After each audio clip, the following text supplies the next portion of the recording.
Yesu ashimwe n'umunezero mwinshi. Kino gitondo cyiza Imana yaturemeye kugira ngo twongere tukinezererwemo, tuganire n'ijambo ry'Imana. Reka tuyishimire. Uwiteka Imana isumba byose, Imana ihoraho, uhabwe icubahiro, ushirwe hejuru kuko imbabazi zawe zihoraho iteka ryose. Uradukunda ukatwitaho isaha ku yindi, umunsi ku wundi. N'uyu munsi turagushimiye kandi tukwereka ijambo ryawe tugiye kuganira. Ndazi neza ko rizagera ahantu henshi ku bantu benshi.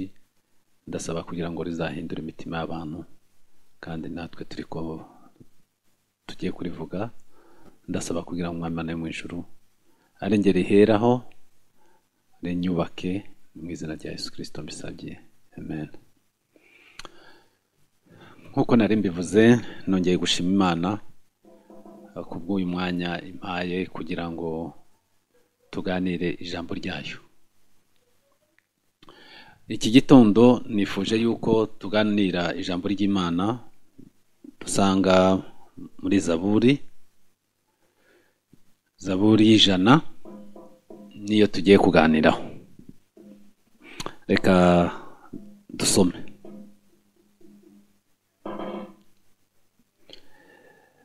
Zaburi y'ijana, umurongo wa mbere uravuga ngo: mwabari mu isi yose mwe, muvugirize Uwiteka impundu, mukorere Uwiteka munezerewe, muze mu maso ye muririmba. Mumenye yuko Uwiteka ari we Mana, niwe waturemye, natwe turabe. Turi ubwoko bwe, turi intama ze zo mu cyanya cye. Mwinjire mu marembo ye mushima, no mu bikari bye muhimbaza.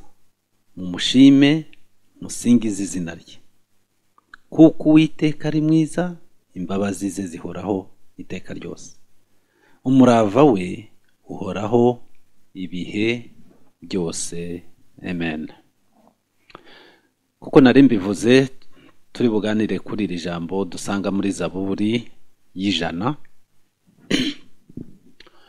Kuri gahunda y'itorero ryacu sengeramo cyangwa se mbarizwamo ya Nyamirambo Assemblies of God Family Church, twari twarihaye gahunda y'uko byibuze inshuro ebyiri mu mwaka tuzagira icyumweru cyo gushima Imana.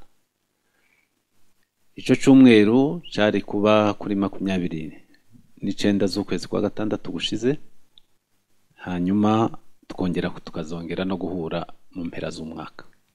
Uyu munsi rero numvise umwuka w'Imana ambwira kugira ngo tuganire ku bijyanye no gushima, kandi twifashishije iri jambo riri muri Zaburi y'ijana. Ikaba ifite n'imirongo mike cyane, ni 50. Iyo 50 niyo tugiye kuganiraho, tukareba uko tugomba gushima. Hari ibihugu byinshi cyangwa se bitandukanye, nubwo ntazi umubare, mu by'ukuri usanga bafite n'iminsi mikuru, nko muri Amerika bakagira n'iminsi mikuru yo gushima. Gushima ni ikintu cyiza, cyangwa se ni igikorwa umuntu wese yishimira, akunda. Iyo umuntu agushimiye, wakoze neza, wagize neza, nawe aranezerwa, bigatuma ndetse rimwe na rimwe umuntu ashobora kugushimira waramukoreye ikintu yagushimira, ukumva ahubwo n'amarangamutima cyangwa se emotions ziraje, no kurira ukaba warira. Sinzi niba mwari mwabona iyo ugiye gushimira nk'umubyeyi cyane cyane atarabyiteguye, wamara kumushimira ukabona ahubwo ararize. Kubera iki? Nukuvuga ngo hari igihe rimwe na rimwe areba akavuga ati, uyu mwana ko nabimukoreye, nkamukorera ibintu nzi ko ndi kubimukorera nk'umubyeyi, afite umutima wo gushima umeze gutyo.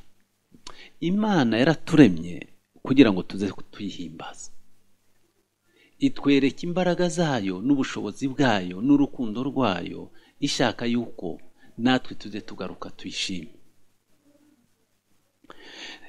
uyu mwanditsi wa zaburi sinzi ibihe byari birimo, nagerageje gutekereza ndavuga ati se iyi zaburi, kuko murabizi muri zaburi yagiye yandikwa mu bihe bitandukanye, navuze se iyi zaburi byashoboka ko yaba yaranditswe igihe urusengero rw'i Yerusalemu rwari rwongeye kubakwa, ariko ntacyo mbiziho cyane, nta n'amakuru wenda muri Bibiliya bitubwira ngo iki gice cyanditswe igihe iki n'iki aha n'aho. Ariko icyo bitubwira ni uko ijambo ry'Imana ritwereka ritubwira ukuntu tugomba kuza mu nzu y'Imana cyangwa se imbere y'Imana tuje gushima. Ikibazo cya mbere nabaza, ninde ugomba kuza gushima cyangwa se ninde ugomba gushima? Niba navuga ngo ni who should do it cyangwa se ninde ugomba kubikora, ijambo ry'Imana riratubwiye ngo nabari mu isi bose mwe. Ni ukuvuga ngo umuntu wese uri mu isi, reka mvuge ngo umuntu wese ufite umwuka uhumeka ugomba gushima Imana. Waba uri ku gitanda urwaye, waba uri muzima uri muri siporo ubasha kugenda no kwiruka, waba uri mu kazi, ijambo ry'Imana riratubwira ngo mwabari mu isi mwese hatavuyemo n'umwe mugomba gushima. Reka mbabwire, ese mwari muzi ko n'abana batoya ijambo ry'Imana riratubwira ngo mu kanwa k'abana bato nabonka ngo nabonye mwishimwe ritagira inenge? Ese mwari muzi ko na twa tubebe tuvutse duhimbaza Imana, twishima? Abari mu isi bose, ni ukuvuga ngo waba umuto waba umukuru tugomba gushima Imana. Hagakurikiraho umurongo uvuga ngo mukorere Uwiteka munezerewe, muze mu maso ye muririmba. Haleluya. Mu Cyongereza ho nabonye banditse aha havuga ngo mukorere Uwiteka, niho bakoresheje ijambo ngo worship the Lord with gladness, come before him with joyful songs. Ho haravuga kuramya. Muri make turakorera Imana, cyangwa se uburyo dukorera Imana, ibyo tuyikorera tuba tuyiramya. Imirimo ukorera Imana uburamya Imana. Haravuga rero ati mukorere Uwiteka munezerewe.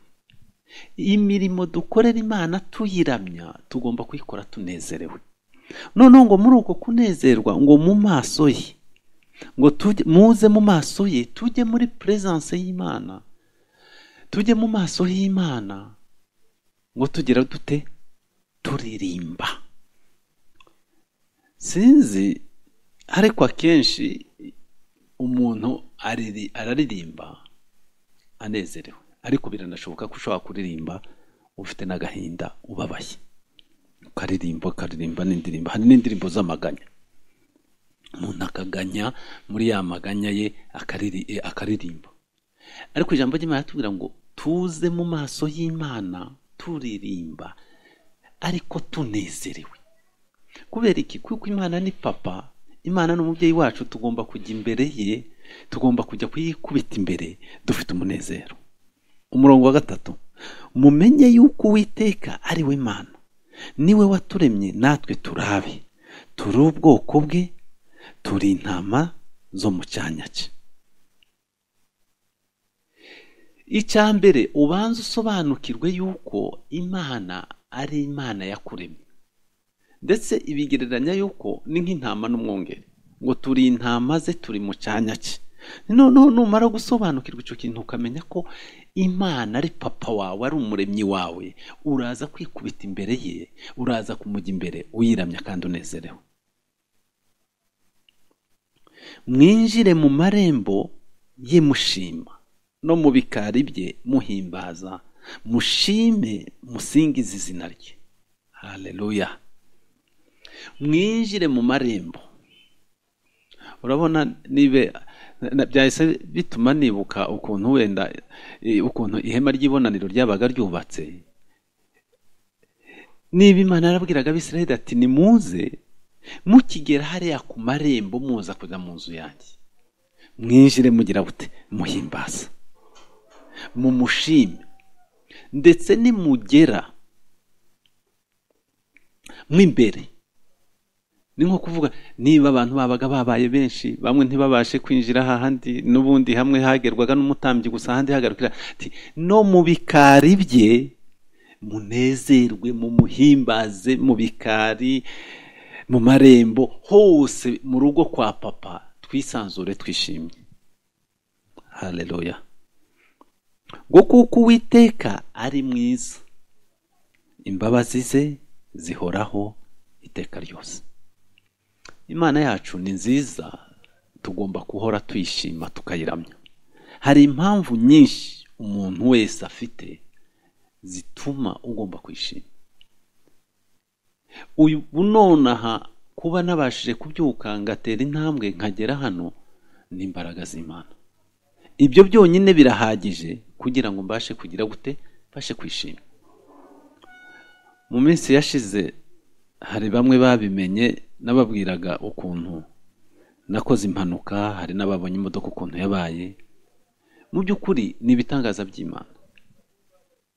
Kubona ukora impanuka, imodoka ikagarama, ukayigumamo iminota hafi 20, wananiwe no kuyivamo, naboze n'uyimvanamo, ukavamo uri muzima, nta n'igikomere, ntaho wakomeretse. N'umuntu nari ngiye kugonga, Imana iramfasha sinamugonga, cyangwa se sinamuhitana nawe ngo apfe. Urumva ni impamvu ikomeye ituma dushima Imana. Nkaba nasaba rero ngo umuntu wese uhumeka, shima Imana.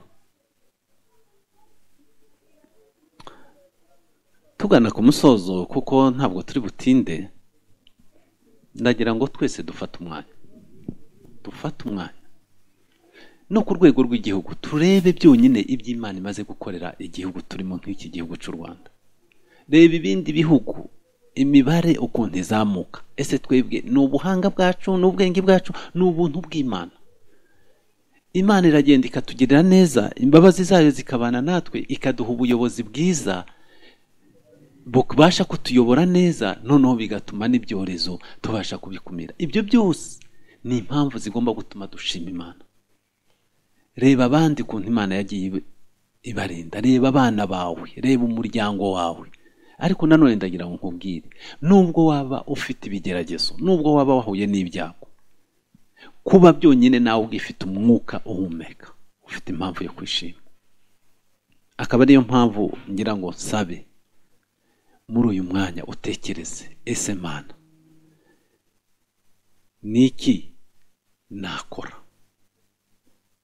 uretse kukuramya no kuguhimbaza? Singomba guheranwa n'agahinda ngo ndebe ibibazo, ahubwo byibagirwe, ujye imbere y'Imana unezerewe. Icyo gihe rero nuyihimbaza, bya bibazo nibwo bitangira kugenda bivaho. Abisirayeli bajya kugera i Yeriko, bararebye, wari umurwa ukomeye, wubatse, ufite sekirite, ariko Imana irababwira ati nimuhimbaze. Himbaza, uramye, ushima Imana, worship, maze urebe ukuntu Imana igukorera. Kandi ngo tugende tunezerewe. Utekereze nk'akana kaje kugutega, umwana wawe yiruka anezerewe agushima, n'ibindi urabimwongera atanabigusabye. Tugiye gusenga rero, ariko ndagira ngo nkubwire ngo gushima Imana nimwe mu nkingi ikomeye, ni mu rufunguzo rufungura imigisha y'Imana, kandi Imana ikanezerwa. Kandi ndagira ngo nkumenyeshe yuko, cyangwa se nkwibutse yuko nta kindi Imana yaturemeye no kugira ngo tuyiramye tuyihimbaze. Imana ibaha umugisha. Imana turagushimiye kubw'uyu mwanya uduhaye no kubw'ijambo uduhaye. Ndasaba kugira ngo buri wese umuhe umutima ushima. Ni mu izina rya Yesu Kristo tubisabye, amen.